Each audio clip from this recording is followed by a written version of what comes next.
آج ہم حدیث کی جانچ پڑتال کے ایک بہت ہی دلچسپ کیس کو سمجھیں گے جس کا مرکز مومل بن اسماعیل نامی ایک راوی ہیں۔ یہ صرف کوئی پرانی تاریخی بحث نہیں ہے، بلکہ اس سے یہ پتہ چلتا ہے کہ حدیث کے ماہرین صدیوں پرانی روایات کی سچائی کو یقینی بنانے کے لیے کتنی گہرائی میں جاتے ہیں۔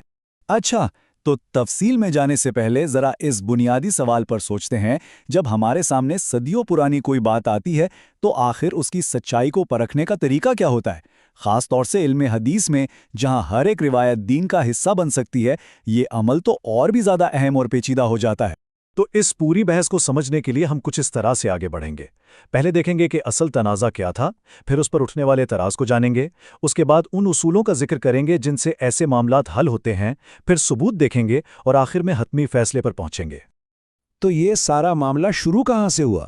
اصل میں اس کی جڑ ایک بہت بڑے امام حدیث کے ایک مختصر سے جملے میں ہے جو انہوں نے ایک راوی کے بارے میں کہا تھا۔ تو یہ ہے وہ جملہ جس پر ساری بحث کھڑی ہے۔ حدیث کے ایک بہت بڑے ماہر امام ابو حاتم الرازی نے راوی مومل بن اسماعیل کے بارے میں یہ کہا۔ اب دیکھیں، ایک طرف تو وہ کہہ رہے ہیں کہ وہ سچے ہیں اور عقیدے کے بھی پکے ہیں، لیکن ساتھ ہی ایک بہت بڑی کمزوری کی طرف بھی اشارہ کر دیا کہ وہ بہت سی غلطیاں کرتے ہیں، یعنی ایک ہی جملے میں تعریف بھی ہے اور بہت سخت تنقید بھی۔ اچھا، تو اب اس تنقید پر ایک اعتراض سامنے آیا۔ سوال یہ اٹھایا گیا کہ کیا یہ تنقید واقعی راوی کی کمزوری کو ظاہر کرتی ہے یا پھر یہ خود تنقید کرنے والے کی سختی کا نتیجہ ہے؟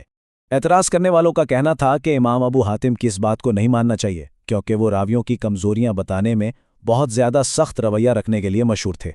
اس دلیل کا مطلب یہ تھا کہ اصل مسئلہ راوی محمل میں نہیں بلکہ امام ابو حاتم کے اپنے معیار بہت اونچے ہیں۔ یہاں ایک لفظ ہے جسے سمجھنا بہت ضروری ہے، متشدد۔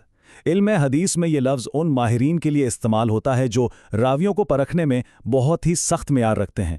تو اعتراض کرنے والوں کا نقطہ یہی تھا کہ امام ابو حاتم اسی قسم کے ایک سخت گیر نقاد تھے۔ تو کیا کسی بھی بڑے عالم کو متشدد یا سخت گیر کہہ کر ان کی بات کو آسانی سے رد کیا جا سکتا ہے؟ نہیں، ایسا نہیں ہے۔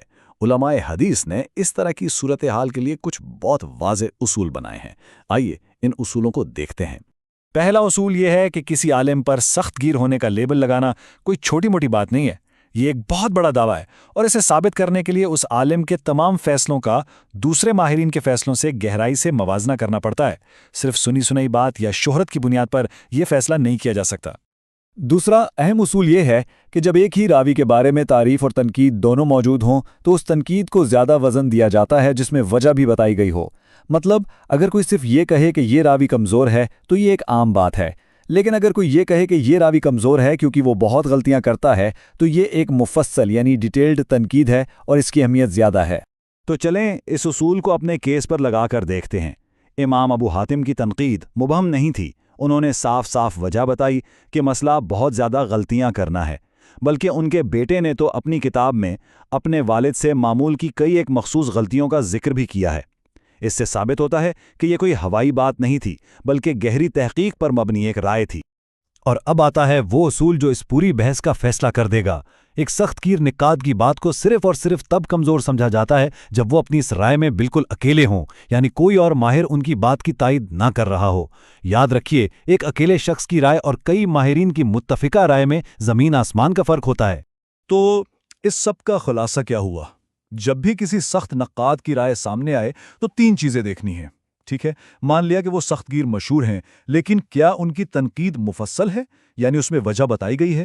اور سب سے اہم بات، کیا دوسرے علماء بھی ان کی اس بات سے اتفاق کرتے ہیں؟ اب ہم اس بحث کے سب سے اہم موڑ پر آ گئے ہیں۔ آئیے اس اصول کو امام ابو حاتم کے معاملے پر لاگو کرتے ہیں اور دیکھتے ہیں کہ ثبوت ہمیں کیا بتاتا ہے۔ تو سب سے بڑا اور فیصلہ کن سوال یہ ہے، کیا امام ابو حاتم وہ واحد عالم تھے جنہوں میں محمل بن اسماعیل کو کمزور کہا تھا؟ اگر تو وہ اکیلے تھے تب تو اعتراض میں کچھ وزن ہو سکتا ہے، لیکن اگر ایسا نہیں تھا تو پھر کہانی بالکل مختلف ہو جائے گی۔ دیکھیں، یہاں دو صورتیں ہو سکتی ہیں۔ ایک طرف اگر ایک سخت نقاد اپنی رائے میں اکیلا ہو تو اس کی رائے پر سوال اٹھایا جا سکتا ہے، لیکن دوسری طرف اگر دوسرے بڑے بڑے علماء بھی وہی بات کہہ رہے ہوں تو پھر اس تنقید کو قبول کر لیا جاتا ہے، کیونکہ اب یہ ایک شخص کی رائے نہیں رہی۔ اور یہی وہ لمحہ ہے جہاں اعتراض پوری طرح سے دم توڑ دیتا ہے۔ امام ابو حاتم اپنے اس رائے میں بالکل بھی اکیلے نہیں تھے، جیسا کہ اس فہرست میں دیکھا جا سکتا ہے۔ حدیث کے کئی اور بڑے اماموں نے، جیسے امام دارقطنی، امام نسائی اور امام ابن سعد وغیرہ، سب نے مومل بن اسماعیل پر ملتی جلتی تنقید کی ہے۔ یہ کسی ایک شخص کی رائے نہیں تھی، بلکہ یہ اس دور کے بڑے بڑے ماہرین کا تقریباً متفقہ فیصلہ تھا۔ اور اس میں ایک اور بھی زبردست نقطہ ہے۔ ان تائید کرنے والے علماء میں امام دارقطنی بھی شامل ہیں، جنہیں علم حدیث میں سخت گیر نہیں بلکہ ایک ماڈریٹ یعنی معتدل نقاد مانا جاتا ہے۔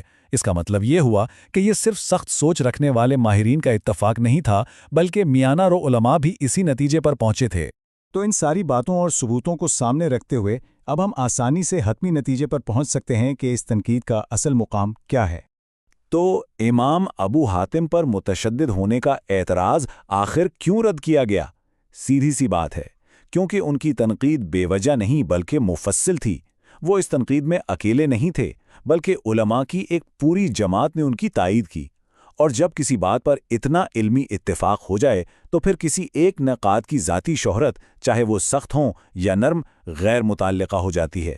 لہٰذا حتمی فیصلہ یہی ہے کہ معمل بن اسماعیل کے بارے میں امام ابو حاتم کی تنقید بالکل درست اور قابل قبول ہے۔ یہ کسی ایک شخص کی سخت رائے نہیں، بلکہ ایک اجتماعی، مدلل اور ٹھوس شواہد پر مبنی علمی نتیجہ ہے۔ یہ پورا تجزیہ ہمیں ایک بہت بڑے اور اہم سوال پر لا کر چھوڑتا ہے، جو صرف علم حدیث تک محدود نہیں۔ جب بھی ہم کسی بھی معلومات یا دعوے کو پرکھتے ہیں تو کیا ہمیں صرف ایک ذریعے کی شہرت پر بھروسہ کر لینا چاہیے، یا پھر اس بات کو زیادہ اہمیت دینی چاہیے کہ کیا دوسرے آزاد ذرائع بھی اس بات کی تصدیق کر رہے ہیں؟ یہ ایک ایسا سوال ہے جو تنقیدی سوچ کی بالکل بنیاد ہے۔